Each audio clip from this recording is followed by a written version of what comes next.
मौदूदी रहमतुल्लाह अलैह से एक दफा किसी ने पूछा, आपने कभी किसी वली को देखा है?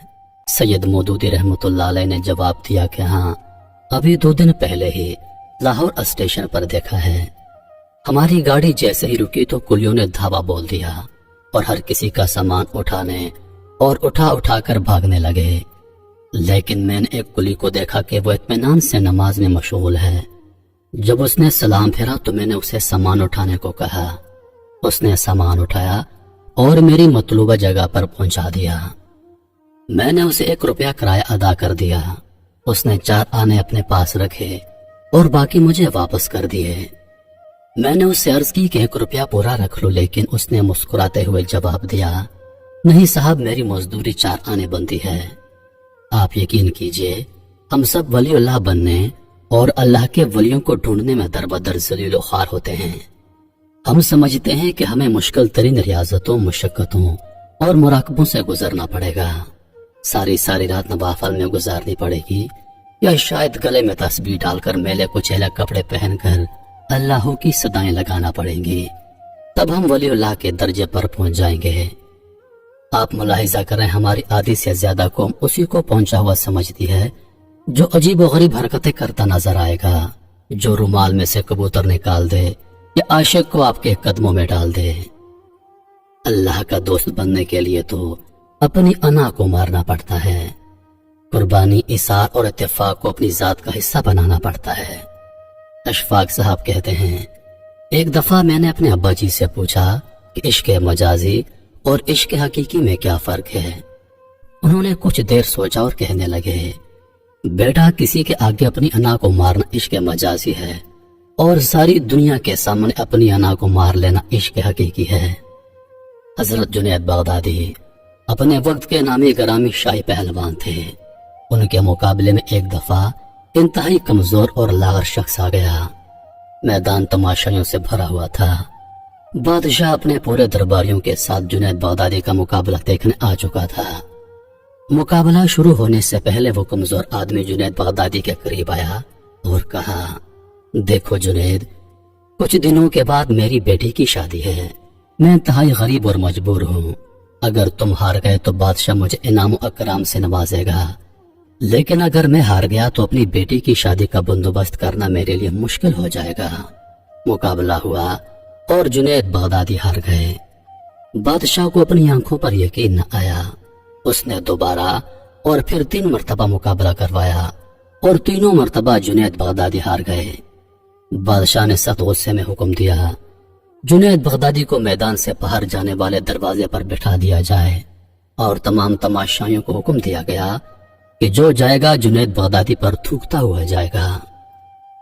जुनैद बगदादी की अना खाक में मिल गई, लेकिन उनकी विलायत का फैसला कयामत तक के लिए आसमानों पर सुना दिया गया।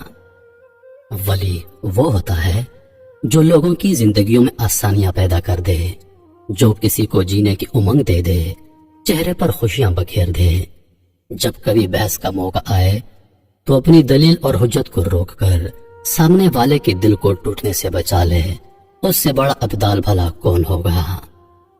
रसूल खुदा हजरत मोहम्मद मुस्तफ़ा सल्लल्लाहु अलैहि वसल्लम ने हजरत माज बिन जबल रज़ी अल्लाह अन्हु से फरमाया, माज, तुम्हें वो अमल ना बता दूं जो बगैर हिसाब किताब के तुम्हें जन्नत में दाखिल करवा दे।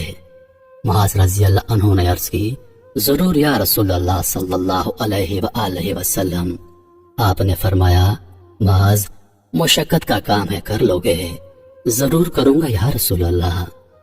आप सल्लल्लाहु अलैहि वसल्लम ने फिर फरमाया, माज, मुसलसल करने का काम है, कर लोगे? माज ने जवाब दिया, क्यों नहीं या रसूल अल्लाह सल्लल्लाहु अलैहि वसल्लम। आपने फरमाया, ए माज, अपने दिल को हर एक के लिए शीशे की तरह साफ और शिफाफ रखना, बगैर हिसाब किताब के जन्नत में दाखिल हो जाओगे। मारूफ करखी रहमतुल्लाह अलैह ने फरमाया, जिसका जाहिर उसके बातन से अच्छा हो वो मकार है, और जिसका बातन उसके जाहिर से अच्छा हो वो वली है। विलायत शख्सियत नहीं, किरदार में नजर आती है। इब्राहिम बिन अदम रहमतुल्लाह अलैह की खिदमत में एक शख्स हाजिर हुआ और चंद दिन रहने की इजाजत मांगी। आपने दे दी। वो कुछ दिन साथ रहा اور انتہائی مایوس انداز میں واپس جانے لگا۔ ابراہیم بن ادھم رحمۃ اللہ علیہ نے پوچھا، کیا ہوا برخودار، کیوں آئے تھے اور واپس کیوں جا رہے ہو؟ اس نے عرض کیا، حضرت آپ کا بڑا چرچا سنا تھا، اس لیے آیا تھا کہ دیکھوں کہ آپ کے پاس کون سی کشف و کرامات ہیں۔ اتنا بول کر وہ نوجوان خاموش ہو گیا۔ ابراہیم بن ادم رحمۃ اللہ علیہ نے پوچھا، پھر کیا دیکھا؟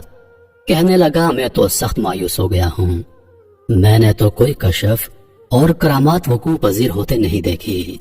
ابراہیم بن ادم رحمۃ اللہ علیہ نے پوچھا، نوجوان یہ بتاؤ، اس دوران تم نے میرا کوئی عمل خلاف شریعت دیکھا یا کوئی کام اللہ اور اس کے رسول کے خلاف دیکھا ہو؟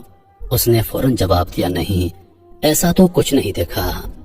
ابراہیم بن ادم رحمۃ اللہ علیہ مسکرائے، اس کے کندھے پر ہاتھ رکھا اور بولے، میرے بیٹے، میرے پاس اس سے بڑا کشف اور اس سے بڑی عاجزی کوئی اور نہیں۔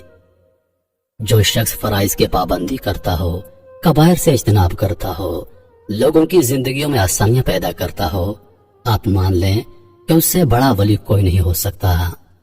اللہ کے ولی کی سب سے بڑی نشانی یہ ہے کہ وہ صاحب حال ہوتا ہے، نہ ماضی پر افسوس کرتا ہے اور نہ مستقبل سے خوف زدہ ہوتا ہے، اپنے حال پر خوش اور شکر گزار رہتا ہے۔ جو اپنے سارے غموں کو ایک غم یعنی آخرت کا غم بنا کر دنیا کے غموں سے آزاد ہو جائے، وہی وقت کا ولی ہے۔ ایک صحابی نے پوچھا، یا رسول اللہ صلی اللہ علیہ وآلہ وسلم، ایمان کیا ہے؟ آپ نے فرمایا، صبر کرنا اور معاف کرنا۔ آپ یقین کریں، تہجد پڑھنا اور روزے رکھنا آسان ہے، لیکن کسی کو معاف کرنا مشکل ہے۔ رسول اللہ صلی اللہ علیہ وآلہ وسلم نے فرمایا، اسلام کا حسن یہ ہے کہ بھوکوں کو کھانا کھلاؤ اور ہمیشہ اچھی بات زبان سے نکالو۔